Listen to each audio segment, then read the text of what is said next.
मुख्यमंत्री योगी आदित्यनाथ पहुंचे अयोध्या। हेलीकॉप्टर में राम कथा संग्रहालय उतरे सीएम योगी आदित्यनाथ। हनुमान मंदिर पहुंचकर किया पूजन और दर्शन। 23 दिसंबर किसान दिवस पर सीएम योगी आदित्यनाथ आएंगे मुरादाबाद। चौधरी चरण सिंह की 51 फीट ऊंची प्रतिमा का करेंगे अनावरण। यूपी में भी अब पीढ़ी परिवर्तन का दौर शुरू करेगी भाजपा। नए और युवा चेहरों को नेतृत्व का देगी मौका। श्री राम के लिए मिथिला का पाग, पान और मखाने अयोध्या जाएंगे। महावीर मंदिर पाहुन राम को भेजा जाएगा उपहार। 15 जनवरी से 1 महीने तक चलेगी राम रसोई। काशीवासियों को जान से मिलेगी राहत। मंडू वाडी चौराहे पर भिखारपुर तिराहे पर बनेंगे फ्लाईओवर। करीब 136.65 करोड़ रुपए का प्रस्ताव को मंजूर। लखनऊ कानपुर में कोहरा, 10 शहरों में कोहरे का अलर्ट जारी किया गया। आप देख रहे हैं के न्यूज, खबरों का सारथी। नमस्कार, आप देख रहे हैं के न्यूज खबर उत्तर प्रदेश में। आपका स्वागत है। पहले रुक करते हैं 2 मिनट 10 खबरों का। मुख्यमंत्री योगी आदित्यनाथ का अयोध्या दौरा। राम मंदिर निर्माण की प्रगति विकास का सीएम लेंगे जायजा। 23 दिसंबर को पीएम के आगमन से पहले सीएम योगी आदित्यनाथ लेंगे जायजा। आज लगभग 4.5 घंटा अयोध्या में रहेंगे सीएम योगी। रामलला के भव्य मंदिर निर्माण और विकास का लेंगे जायजा। विकास कार्यों का जायजा लेने के साथ ही समीक्षा बैठक में शामिल होंगे। अयोध्या में प्राण प्रतिष्ठा और महोत्सव। रेलवे की तैयारियां, पूर्वोत्तर रेलवे की भी तैयारियां अंतिम चरण में। सज और समर का रामघाट हाट स्टेशन तैयार है। 6 करोड़ की लागत से हो रही स्टेशन की सजावट। बन रहा नया टिकट घर और जलपान गृह है। सुलभ शौचालय भी बनाया जा रहा है। दिसंबर के अंत तक काम पूरा हो जाएगा। 23 दिसंबर को दौरा को सीएम योगी आदित्यनाथ करेंगे। बिजनौर का दौरा। विकसित भारत संकल्प यात्रा कार्यक्रम में शामिल होने के बाद लाभार्थियों को योजनाओं का प्रमाण पत्र देंगे। वहीं जनसभा को भी करेंगे संबोधित। बिजनौर का दौरा करेंगे सीएम योगी आदित्यनाथ। गाजियाबाद में कोरोना ने दी दस्तक। एक मरीज में हुई कोरोना की पुष्टि। परिवार के सदस्यों की भी जांच होगी और स्वास्थ्य विभाग सैंपल लेकर जीनोम सीक्वेंसिंग करवाएगा। परिवार के सदस्य की दुबई की ट्रैवल हिस्ट्री सामने आए। स्वास्थ्य नगर इलाके में मिला कोरोना संक्रमण। पीलीभीत में सरकारी जमीन पर दबंगों का कब्जा। घूर डालने को लेकर विवाद। जमीन बिक्री के पोस्टर लगाए गए। ग्रामीणों ने दबंगों के खिलाफ कार्रवाई की मांग की है। सूचना पर पहुंचे पुलिस मामले की तफ्तीश में जुटी। जेहरा कल्याणपुर का मामला। अयोध्या आने वाले श्रद्धालुओं को विशेष सुविधा दी जाएगी। प्राण प्रतिष्ठा में आने वाले श्रद्धालुओं के लिए ये व्यवस्था तमिल और तेलुगु में लगाए जाएंगे निर्देश। बोर्ड दक्षिण भारतीयों के लिए तमिल तेलुगु में जानकारी साझा की जाएगी और भारतीय भाषाओं में अयोध्या में लगेंगे निर्देश पट्टियां। यूपी में कमान अपने हाथ में चाहते हैं अखिलेश यादव। अपने हिसाब से सीट बंटवारे की कवायद सपा की और सहयोगी दलों से मांगी जाएंगी। प्रत्याशियों की डिटेल बीजेपी और बीएसपी के प्रत्याशियों के हिसाब से उतारेंगे प्रत्याशी। बीएसपी के मुस्लिम प्रत्याशियों के हिसाब से रणनीति की तैयारी। सपा अध्यक्ष नहीं चाहते बसपा गठबंधन में शामिल होना। फर्रुखाबाद में करंट की चपेट में आने से लाइनमैन की मौत है। ट्रांसफार्मर ठीक करते समय हुआ हादसा। गुस्साए परिजनों ने लगाया जाम। उच्च अधिकारियों को बुलाने की मांग पर अड़े परिजन। मृतक के परिजनों ने मुख्य मार्ग लाइनमैन के सब को अलग रखकर मृतक का शव रखकर जाम लगा दिया। उच्च अधिकारियों को बुलाने की मांग को लेकर हंगामा शुरू। आगरा के सदर तहसील में कार में रिश्वत के 10 लाख का मामला सामने आया। लेखपाल पर रिश्वत लेने का आरोप। मामले की हो रही जांच। आरोपी पाए जाने पर कार्रवाई की जाएगी। सीसीटीवी सर्विलांस में खड़ी होगी कार। सीसीटीवी फुटेज आया सामने। फॉरेंसिक टीम की मौजूदगी में खोली जाएगी कार। एसपी लिखित शिकायत पर भ्रष्टाचार अधिनियम में केस दर्ज। रिश्वत की रकम लेकर कार पहुंची थी। बीजेपी के राष्ट्रीय महामंत्री पहुंचे डिप्टी सीएम आवास। महामंत्री सुनील बंसल पहुंचे डिप्टी सीएम के आवास पर। उत्तर प्रदेश बीजेपी के संगठन के कई सारे पदाधिकारी मौजूद रहे। रुक करेंगे खबर उत्तर प्रदेश का। अयोध्या से इस बीच बड़ी खबर सामने आ रही है। अयोध्या पहुंचे मुख्यमंत्री योगी आदित्यनाथ। सीएम योगी आदित्यनाथ हेलीकॉप्टर से राम कथा संग्रहालय में पहुंचे और हनुमान मंदिर पहुंचकर दर्शन पूजन किया। सीएम योगी आदित्यनाथ ने इसके बाद रामलला के दर्शन और पूजन आरती में शामिल हुए। तो फिलहाल तैयारियों के लिहाज से ये दौरा सीएम योगी आदित्यनाथ का बेहद अहम। तैयारियों का निरीक्षण करने के लिए पहुंचे हुए थे और कई विकास कार्यों का जायजा लेने के लिए हेलीकॉप्टर से रामकथा संग्रहालय पहुंचे और इसके बाद हनुमानगढ़ी में पूजा अर्चना की, मंदिर पहुंचकर दर्शन किया विधि विधान के साथ। इसके बाद रामलला के दर्शन किए और आरती में शामिल हुए।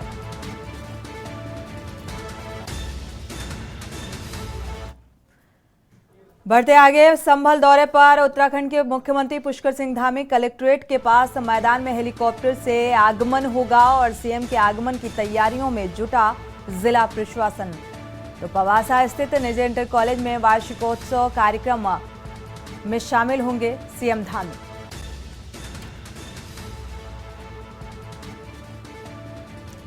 पवासा स्थित निजी कॉलेज में ये वार्षिकोत्सव का आयोजन किया गया है, जिसमें शामिल होने के लिए उत्तराखंड के सीएम पुष्कर सिंह धामी पहुंचेंगे हेलीकॉप्टर के जरिए।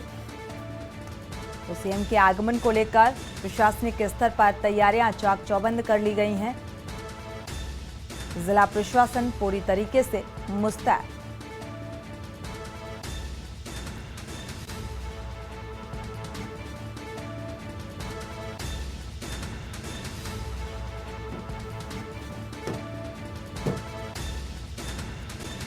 तो कलेक्ट्रेट के पास सीएम के आगमन की तैयारियों में फिलहाल प्रशासनिक अमला पूरी तरीके से सतर्क नजर आ रहा है। सुरक्षा व्यवस्था के लिहाज से पवासा स्थित निजी इंटर कॉलेज में ये वार्षिकोत्सव का आयोजन किया गया है, जिसमें शिरकत करने के लिए उत्तराखंड के सीएम पहुंच रहे हैं।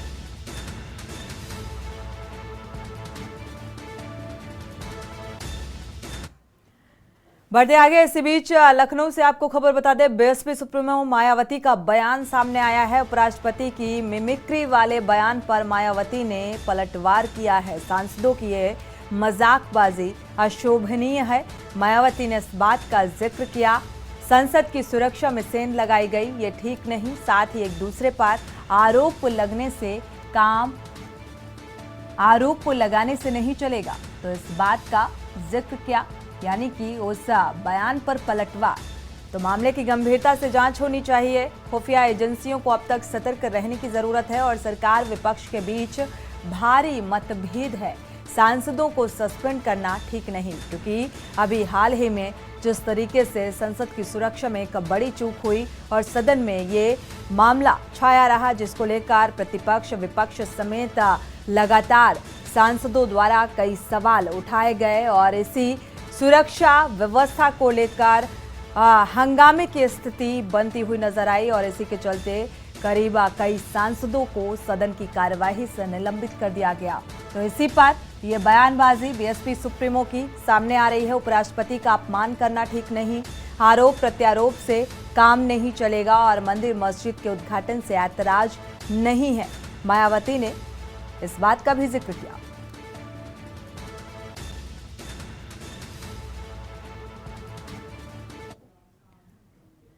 बढ़ते आगे, देवरिया से आपको खबर बता दें, 2 मंजिला मकान में हुआ भीषण विस्फोट। दूसरी और तीसरी मंजिल की बाउंड्री वॉल उड़ी।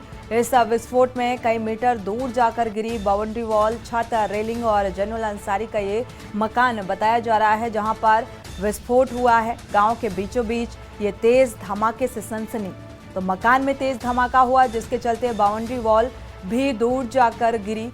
पुलिस प्रशासन के कई आला अधिकारी मौके पर पहुंचे हैं और इस पूरे घटनाक्रम की जांच पड़ताल में जुटे हुए हैं। बरियापुर थाना क्षेत्र के पडरीमल गांव का ये पूरा मामला सामने आ रहा है, जहां पर गांव के बीचों बीच ये मकान स्थित है और इस मकान में विस्फोट हो जाता है। तो वजह जानने की कोशिश प्रशासनिक स्तर पर की जा रही है। प्रशासनिक अमला मौके पर मौजूद है और इस पूरे घटनाक्रम की तफ्तीश में जुटा हुआ है। देवरिया से खबर बता रहे हैं आपको, दूसरी और तीसरी मंजिल बताई जा रही है जहां पर विस्फोट से बाउंड्री वॉल उड़ी।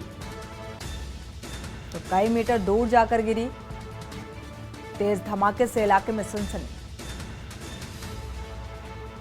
और ये घर जनरल अंसारी का बताया जा रहा है, जिस मकान में धमाका हुआ।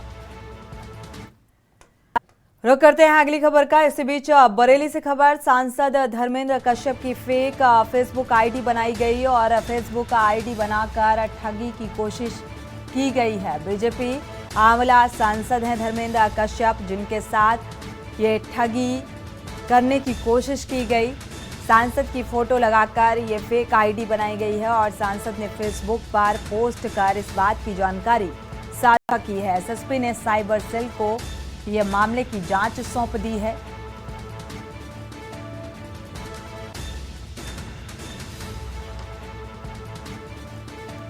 तो फेक फेसबुक आईडी बनाकर ठगी करने की कोशिश की गई सांसद के साथ। एसएसपी ने साइबर सेल को ये जांच इस मामले की सौंप दी है। बरेली से अहम खबर, सांसद धर्मेंद्र कश्यप बताए जा रहे हैं जिनके नाम से ये फेसबुक फेक आईडी बनाई गई। इस बात की जानकारी फिलहाल साझा की है। लखनऊ से अहम खबर सामने आ रही है। आपको बता दें, राम मंदिर के प्राण प्रतिष्ठा का न्योता मिला है। कांग्रेस के राष्ट्रीय अध्यक्ष को यह न्योता दिया गया। मल्लिकार्जुन खड़गे, सोनिया गांधी को न्योता मिला। पूर्व पीएम मनमोहन सिंह को भी न्योता दिया गया है और राम मंदिर ट्रस्ट ने समारोह में आने का ये न्योता भेजा है। प्राण प्रतिष्ठा समारोह में आने का न्योता यानी कि आमंत्रित किया गया है। 22 जनवरी को प्राण प्रतिष्ठा होनी है और इसको लेकर तैयारियां अंतिम दौर में चल रही हैं और इसी सिलसिले में जल्द से जल्द ये लोगों को आमंत्रित किया जा रहा है। तो विपक्षी नेताओं को भी ये न्योता भेजा गया। पूर्व पीएम मनमोहन सिंह को न्योता भेजा गया है। साथ ही राम मंदिर ट्रस्ट ने समारोह में आने का ये न्योता भेजा है। तो इस खास मौके पर पक्ष और विपक्ष एकजुट होगा।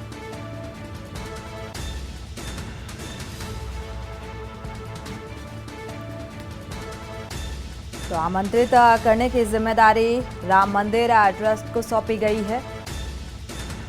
मल्लिकार्जुन खड़गे समेत सोनिया गांधी को भी आमंत्रित किया गया है इस खास मौके पर शामिल होने के लिए।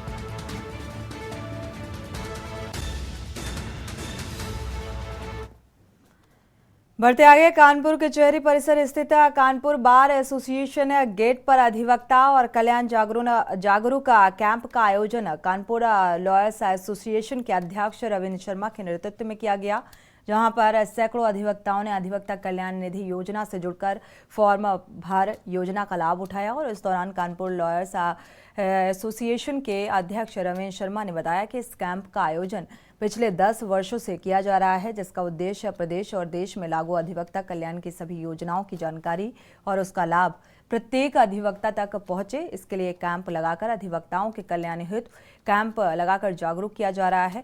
उन्होंने इस बात को भी बताया कि योजना के तहत अधिवक्ता करीब 5100 रुपये शुल्क जमा करके 30 वर्ष बाद 5 लाख रुपए प्राप्त कर सकते हैं। इस 5 लाख की राशि को अति शीघ्र यानी कि जल्द से जल्द जमा करनी होगी। 10 लाख भी ये राशि रखी गई है।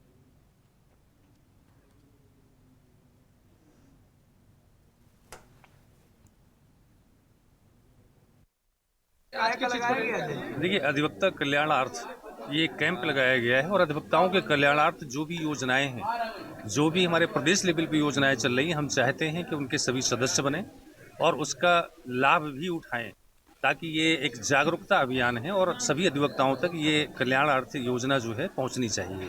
तो इसका फॉर्म भरें और सभी सदस्य बने, ये हमारा एक जागरूकता करने का अभियान है। Thank you. ये किसी कार्यक्रम किया गया था? ये हमारा सबसे पहले तो मैं मीडिया और सभी लोग इसके सदस्य बने कि आप लोगों ने हमें अपनी बात रखने का अवसर प्रदान किया। ये एक कैंप हम लोग चला रहे हैं, चूँकि हम लोग अधिवक्ताओं के हित में लगातार कार्य करते रहते हैं। अधिवक्ता कल्याण निधि के माध्यम से लोगों को जागरूकता कि आप अपने इसका रजिस्ट्रेशन का पैसा जमा करें, यहाँ का मेंबर बने और आपके आने वाले भविष्य में जब आप वृद्ध हो जाएंगे तब आपको 30 लाख रुपए की आपको लाभ मिलेगा। और ये पहले 1.5 लाख रुपए थी, जिसको हमारे अध्यक्ष जी द्वारा संघर्ष करके 5 लाख रुपए करा दिया गया। तो मेरा आप सभी लोगों से निवेदन है कि जितने भी अधिवक्ता हैं, हम लोग चाहते हैं कि आप लोग ज़्यादा से ज़्यादा मेंबर बने और इसका लाभ लें और इसका रजिस्ट्रेशन करा करके अपना हम लोग 10 वर्षों से अधिवक्ता कल्याण जागरूकता कैंप लगा रहे हैं, जिसका उद्देश्य प्रदेश और देश में लागू अधिवक्ता कल्याण की सभी योजनाओं की जानकारी और लाभ प्रत्येक अधिवक्ता तक पहुंचाना हमारा लक्ष्य है, जिसमें हम लोग सफल हो रहे हैं। अभी भी सैकड़ों अधिवक्ताओं ने यहाँ पे फार्म लिए, जिससे अभी वो 5100 रुपये दे के इसके सदस्य बनेंगे और 30 साल बाद उनको 5 लाख रुपया प्राप्त होगा। जो पहले 1.5 लाख था, 2021 से वो 5 लाख है और मिल रहा है। ऐसी विश्व में ऐसी कोई दूसरी योजना नहीं है। इस 5 लाख को अति शीघ्र 10 लाख कराना हमारा उद्देश्य है। इसी के साथ हम लोग यहाँ पर दिवंगत अधिवक्ता जो 70 वर्ष तक के दिवंगत हुए, उनको रुपया जो 5 लाख मृत्योपरांत प्राप्त होता है उसके फार्म भरवाते हैं। इसी प्रकार 70 से ऊपर के जो अधिवक्ता दिवंगत हो जाते हैं उनको, उनके परिवारों को वृद्धावस्था मृत्यु अनुदान योजना के अंतर्गत रुपया 2 लाख दिलाते हैं। बढ़ते आगे खबर कन्नौज से है, जहां आश्वासन के आदेश के बाद जिला अस्पताल में सीएमएस औचक निरीक्षण पर निकल पड़े। सीएमएस ने वार्ड में भर्ती मरीजों के ठंड से बचाव के इंतजाम देखे और उनसे अस्पताल की अन्य सुविधाओं के बारे में जाना। मरीजों के तीमारदारों से भी सीएमएस ने बात कर अस्पताल की व्यवस्थाओं पर बात की और देर रात सीएमएस के औचक निरीक्षण से जिला अस्पताल में हड़कंप मच गया। बढ़ती गलन के साथ शासन ने आमजन को ठंड से बचाव के इंतजाम करने के निर्देश जारी किए हैं और इसके तहत सार्वजनिक स्थानों पर अलाव की व्यवस्था, रैन बसेरों की व्यवस्था करने के लिए भी कहा गया है। साथ ही सरकारी अस्पतालों में भर्ती मरीजों को ठंड से बचाव के इंतजाम करने और गर्म खाना देने के निर्देश जारी किए गए हैं। अस्पताल के शीर्ष अधिकारियों को व्यवस्थाओं की रोजाना पड़ताल के लिए कहा गया है और इसके बाद देर रात सीएमएस मरीजों का हाल जानने निकल पड़े। अस्पताल की व्यवस्थाओं से सीएमएस असंतुष्ट नजर आए। कुछ कमियां सामने आई पर उन्होंने उसी वक्त कमी दूर करवाई।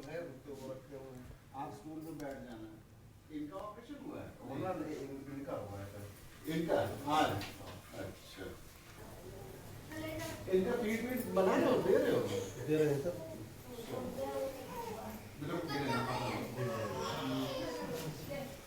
गरम तो है अभी ना, क्या खाना आ गया क्या? नहीं तो शाम को तो उन्होंने कहा कि अभी आया नहीं आ गया, उन्होंने लिया नहीं।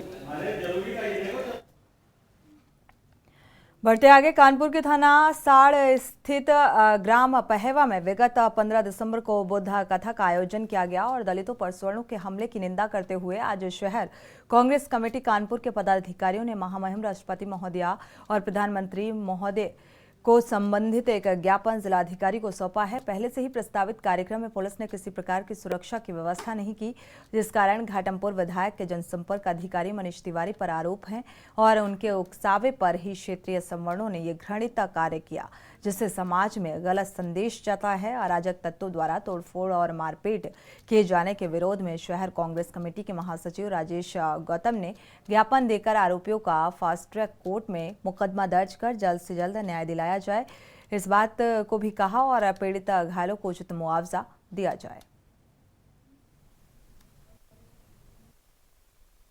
के नेतागण खड़े हुए हैं। देखिए, कानपुर नगर के साड़ थाना क्षेत्र में एक गांव है पहेवा, जहां पर 15 दिसंबर से लेकर और 23 दिसंबर तक बुद्ध कथा का आयोजन हो रहा था।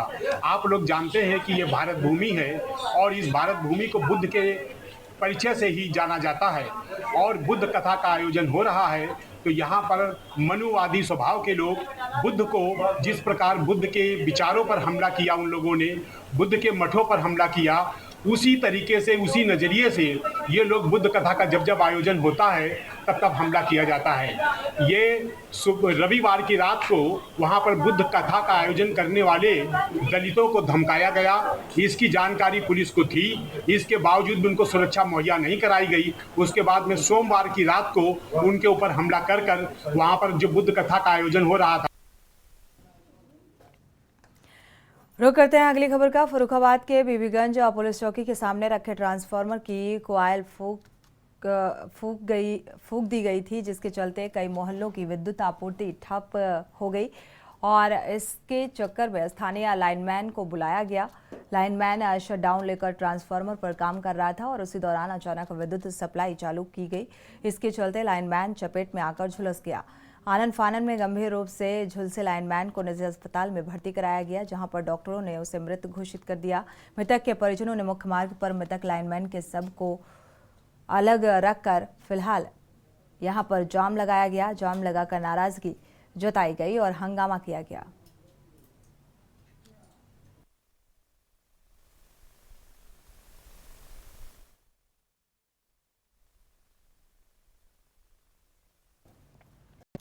जनपद बहराइच में प्रधानमंत्री और मुख्यमंत्री की तरफ से पीडब्ल्यूडी मार्गों का निर्माण कराया जा रहा है और इसी क्रम में मोतीपुर तहसील क्षेत्र के घोड़ा हरकपुर मार्ग पर परसीपुरवा में 1600 मीटर की जमुनापुर मार्ग का निर्माण हो रहा है और इस मार्ग में ठेकेदार द्वारा भ्रष्टाचार किया जा रहा है। इसका ग्रामीण व पत्रकारों ने व्यक्तिगत माध्यम से शिकायत की और इसको लेकर विधायक प्रतिनिधि आलोक जिंदल ने मार्ग का निरीक्षण किया। निरीक्षण में बड़े पैमाने पर खामियां पाई गई। 75 सेंटीमीटर चौड़ाई भी कम पाई गई और ऊंचाई व देखा जाए बालू सामने आया यहां पर, जिसको लेकर विधायक प्रतिनिधि आलोक जिंदल ने जेई और एई को फटकार भी लगाई।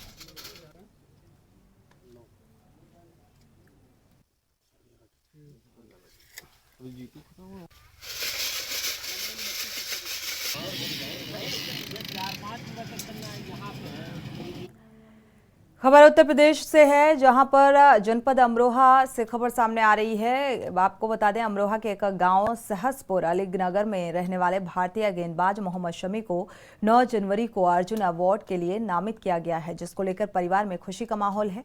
परिवार के लोग एक दूसरे को मिठाई खिलाकर खुशी का इजहार कर रहे हैं और शमी समेत 26 खिलाड़ियों को अवार्ड मिलेगा और जिसमें मोहम्मद शमी के नाम का भी ऐलान किया गया है। वनडे वर्ल्ड कप 2023 में शानदार प्रदर्शन करने पर शमी को ये अवार्ड मिलेगा। अर्जुन अवार्ड के लिए नामित होने पर परिवार में खुशी का माहौल है।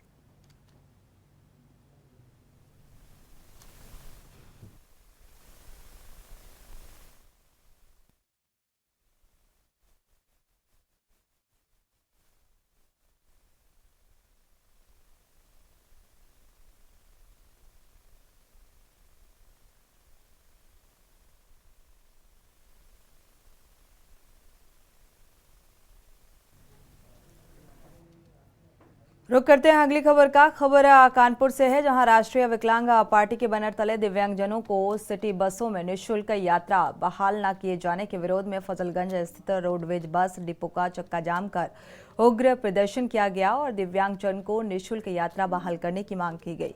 प्रदर्शन कर रहे राष्ट्रीय विकलांग पार्टी के राष्ट्रीय महासचिव वीरेंद्र कुमार ने बताया कि सरकार द्वारा सिटी बसों में विकलांगों की निःशुल्क यात्रा किए जाने का भुगतान हमारा विभाग करता है, लेकिन उसके बाद भी रोडवेज बस के चालक परिचालक यात्रा नहीं करने देते हैं। आज जब अपनी मांगों को लेकर फजलगंज सिटी बस डिपो पर प्रदर्शन कर अधिकारियों से बात करने आ रहे थे, तभी डिपो के अंदर सिटी बस का एक चालक पार्टी की महिला विंग की उपाध्यक्ष अल्पना सोनकर पर चढ़ाकर कुचलने का प्रयास किया और इस पर पार्टी ने मौके पर पुलिस को फोन कर मदद की गुहार लगाई। निःशुल्क सुविधा यात्रा सुविधा बहाल करो, हम अपना अधिकार मांगते हैं। राष्ट्रीय विकलांग पार्टी ने नगर बसों में निःशुल्क यात्रा सुविधा बंद करने के विरोध में, दिव्यांगों से सिटी बसों में किराया वसूलने के विरोध में, दिव्यांगों को पैसा न होने पर उन्हें बस से उतारने के विरोध में आज हम लोगों ने यहाँ पर फजलगंज डिपो में बसों का चक्का जाम किया और शुरुआत में कुछ कर्मचारियों ने बस चढ़ाने की कोशिश की है दिव्यांगों पे, जो निंदनीय है। हमारी अल्पना कुमारी जी हैं, उनके ऊपर बस चढ़ा रहे थे परिचालक, जबरदस्ती हटाने के, गाड़ी निकालने के चक्कर में, तो इसके लिए कार्रवाई का आश्वासन मिला। दूसरा ये है कि आज से सभी दिव्यांगों को जो नगर बस में यात्रा करेंगे कोई भी रोक टोक नहीं है, निःशुल्क यात्रा उनकी बहाल है। यूडीआईडी के तहत वो दिखाएंगे और अपना निःशुल्क यात्रा करेंगे। इसी के साथ खबर उत्तर प्रदेश में फिलहाल बस इतना ही। आगे खबरों के लिए आप देखते रहिए के न्यूज़ इंडिया।